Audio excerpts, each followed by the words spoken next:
Bapak Ibu sekalian, saat perintah puasa itu diturunkan, hal pertama yang disampaikan oleh Nabi Sallallahu Alaihi Wasallam kepada para sahabat beliau pada masa itu dan berkelanjutan sampai kepada kita saat ini adalah menerangkan diantaranya tentang keutamaan Ramadan, untuk menjawab sekaligus mengentaskan hoaks yang pada saat itu dibangun oleh orang-orang Yahudi yang tinggal di Madinah. Jadi ketika mereka mengatakan orang Islam tuh nggak punya puasa, ikut kita, ini puasa yang hebat, puasa yang bagus, dijawab oleh Allah, turunlah perintah, ya ayyuhalladzina amanu kutiba alaikumus syiyam kama kutiba alal ladzina min qablikum la'allakum tattaqun. Setelah itu apa yang terjadi? Buka Sahih Al-Bukhari, kitab yang ke-30, Kitabus Shaum, posisi hadis yang nomor yang kedua di topik ini, riwayat dari Talhah bin Ubaidillah radhiyallahu taala anhu, qala Rasulullah sallallahu alaihi wasallam. Perhatikan, ini kalimat pertama yang disampaikan Nabi menyambut kewajiban puasa. As-siyamu junnatun fala yarfuth wala yajhal wa ini imru'un qatalahu aw syatamahu falyaqul inni sha'imun marwataini la khulufu famis sha'imi atyabu 'indallahi yaumal qiyamati min rihil miski yatruku ta'amahu wa syarabahu wa syahwatahu min ajli. Ini poinnya. As-siyamu li wa ana ajzi bihi wal hasanatu bi asyri amthaliha. Kata Nabi, puasa kita ini yang kita tunaikan spesial, beda dengan yang lainnya.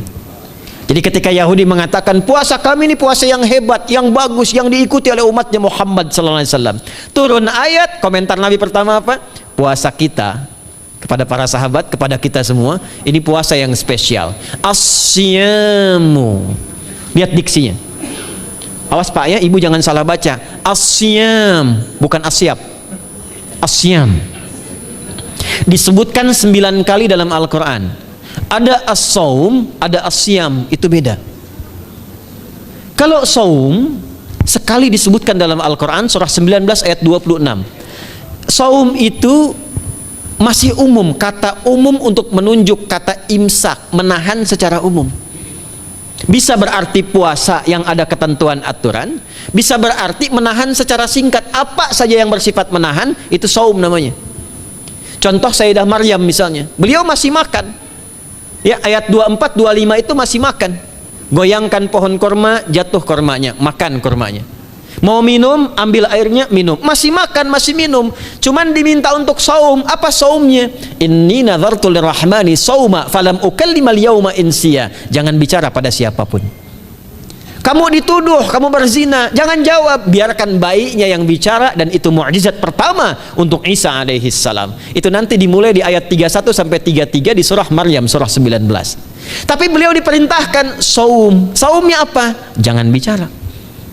Jadi kalau bapak masih makan, masih minum, cuman nggak mau bicara dulu sama ibu, itu saum. Mau kemana Abi? Kok nggak jawab? Kenapa nggak bicara? Sedang saum. Saum apa? Nggak mau bicara sama mama. Itu bicara. Contoh. Itu saum.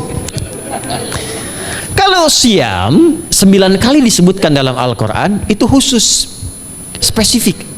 Ada aturannya, ada ketentuannya, nggak boleh sembarangan, nggak bisa kemudian seenak kita melakukannya, ada ketentuan yang dibuatnya dan itu harus diikuti. Begitu diikuti, maka keagungan dan keistimewaan ibadah itu akan dilekatkan pada pelakunya.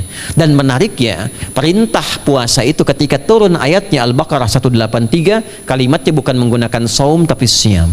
Ya ayyuhalladzina amanu kutiba alaikumus. Nah kata Nabi, asyamu junnatun. Kalau benar puasa kita ini kita tunaikan yang Ramadan ini, maka dia akan melahirkan satu yang tidak ditemukan pada ibadah lain, yaitu junnah.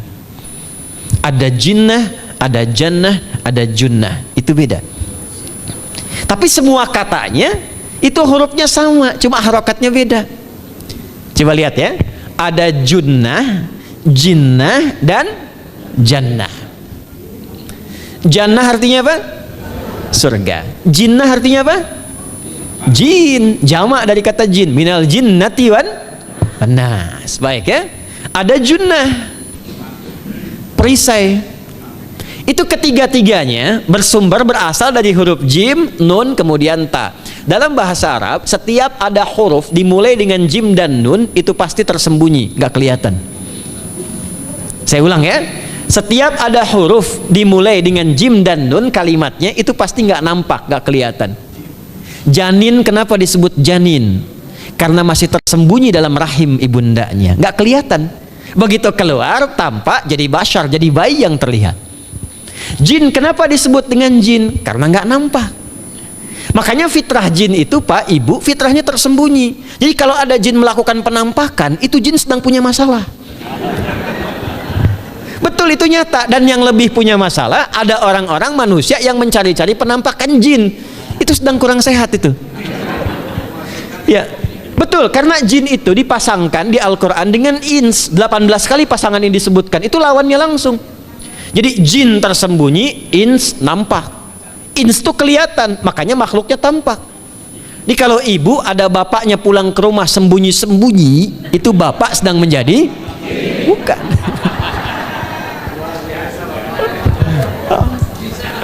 Kalau ibu sembunyi-sembunyi nyari dompet bapak, ibu sedang menjadi jin. Itu langsung pasangannya 3 itu. Ins itu seakar dari kata anisa, halus, lembut.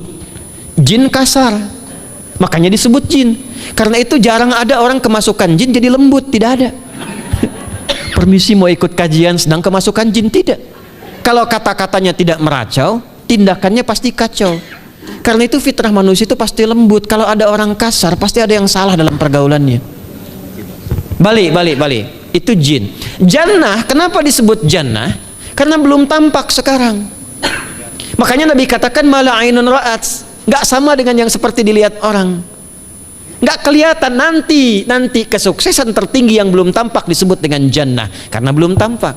Junnah itu perisai yang bisa langsung membentengi kita dari setan secara otomatis, tapi nggak kelihatan. Karena itu kenapa ujung puasa disebut la'allakum tatakun. Tatakun itu dari kata takwa. Takwa itu dari kata wikoyah. Wikoyah itu artinya perisai. Nah, perisainya tidak tampak dalam diri kita, tapi kalau terbiasa menunaikan ibadah puasa ini, kata Nabi, yang pertama kali akan terjadi pada orang yang puasanya benar, dia akan mendapatkan perlindungan berupa perisai dari Allah, hasil dari latihan puasanya yang dapat membentengi dia dari setan. Jadi ciri khas puasa Ramadan itu kalau sukses ditunaikan, itu akan terjauh dari godaan setan. Setan itu provokator yang memang hanya mengarahkan pada keburukan. Jadi dia nggak kenal benar. Lawannya malaikat nggak kenal salah, Pak.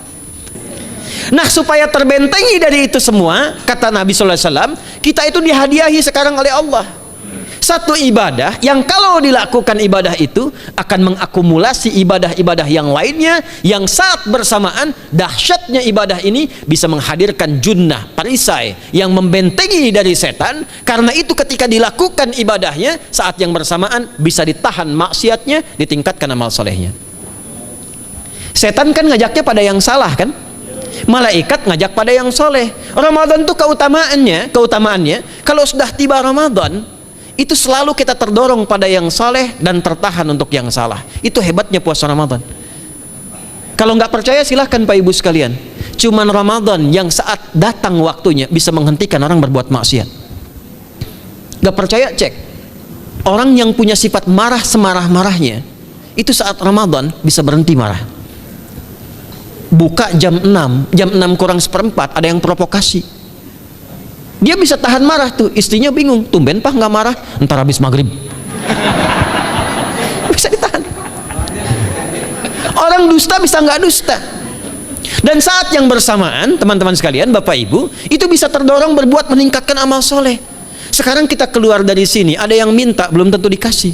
Nanti Ramadan tiba, sudah nyatat berapa yatimnya, berapa du'afanya, amal soleh naik. Sekarang ada orang ketinggalan sholat fardu terlambat masih biasa, Ramadan ketinggalan sunnah itu gelisah. Kenapa Ramadan istimewa? Karena ada ampunan Allah yang sangat luar biasa. Kenapa Ramadan istimewa? Karena ada pelipat gandaan pahala. Kenapa Ramadan istimewa? Karena ada peluang untuk menjauhkan dari setan. Dan yang terakhir, Ramadan istimewa karena semua waktu siang dan malam mempercepat terkabulnya doa. Itu yang dijamin di ayat 186 dalam rangkaian ayat Siyam dari ayat 183 sampai 187. Ayat 186-nya khusus untuk mempercepat terkabulnya doa. Wa idza sa'alaka 'ibadi 'anni fa inni qarib ujibu da'watad da'i idza da'an falyastajibu li wal yu'minu bi la'allahum yarshudun. Tafsirnya apa? Hadis Nabi sallallahu alaihi wasallam, "Thalathatun la turaddu da'watuhum al-imamul 'adil was-sha'ima hatta yuftira." Wa da'watul mazlum. 3 golongan yang doanya sulit sekali ditolak. Yang pertama imam yang adil, yang kedua adalah orang puasa sampai berbuka, dan ketiga doa orang yang terzalimi.